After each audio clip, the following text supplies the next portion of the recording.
ഭരണവിരുദ്ധ വികാരം ആഞ്ഞടിച്ച ഈ തെരഞ്ഞെടുപ്പിൽ സംഭൂജിരായി മാറുന്ന കാഴ്ച നമ്മൾ കണ്ടത് കേരള കോൺഗ്രസ് എം ആണ്. ജോസ് കെ മാണി ഉൾപ്പെടെ 12 പേരാണ് മത്സരിച്ച 12 പേരും തോറ്റു.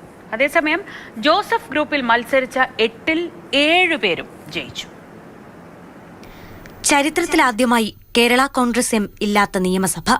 മത്സരിച്ച 12 പേരും തോറ്റു. പാലായിൽ പാർട്ടി ചെയർമാൻ ജോസ് കെ മാണിക്ക് തുടർച്ചയായ രണ്ടാം തോൽവി.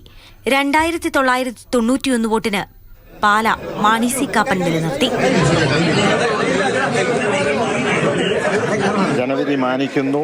12 സീറ്റിൽ മത്സരിച്ചു, 12 സീറ്റിൽ പരാജയപ്പെട്ടു. തീർച്ചയായും ഈ സമർപ്പത്തിൽ കേരള സംസ്ഥാനത്തുടനീളം ഒരു UDF തരംഗം ഉണ്ടായിട്ടുണ്ട്, നമുക്ക് കാണാൻ കഴിയും. പാർട്ടി ചെയർമാനെ പാലായിൽ നിർബന്ധിച്ചു മത്സരിപ്പിച്ച റോഷി അഗസ്റ്റിനും തോറ്റു. ഇടുക്കിയിൽ 23,670 വോട്ടിന്റെ കനത്ത തോൽവി. തെരഞ്ഞെടുപ്പിലെയും വിധിയെയും മാനിക്കുക എന്നുള്ളതാണ് ജനാധിപത്യ മര്യാദ.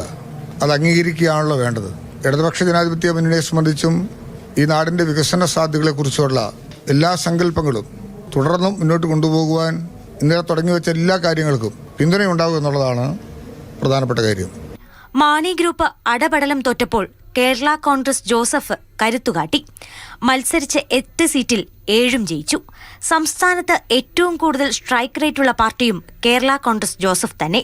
യഥാർത്ഥ കേരള കോൺഗ്രസ് ഏതാണെന്ന ചോദ്യത്തിനുത്തരം കൂടിയായി ജോസഫ് ഗ്രൂപ്പിന്റെ വിജയം. 10 വർഷം കേരളത്തെ ഭരിച്ച് മുടിപ്പിച്ച ഒരു സർക്കാരിനെതിരെയുള്ള വ്യക്തമായ വിധിയെഴുത്താണ്. തിരഞ്ഞെടുപ്പിന് മുൻപ് ലഭിച്ച കേരള കോൺഗ്രസ് എമ്മിന്റെ മുന്നണി മാറ്റ അവസരം നഷ്ടമാക്കിയതിൽ ഇന്ന് പലരും പശ്ചാത്തപിക്കുന്നുണ്ടാകാം. പേരിനൊരു MLA പോലുമില്ലാത്ത പാർട്ടിയെ UDF ഇനി കൈയും നീട്ടി സ്വീകരിക്കാനും ഇടയില്ല. മാതൃഭൂമി ന്യൂസ്, കോട്ടയം.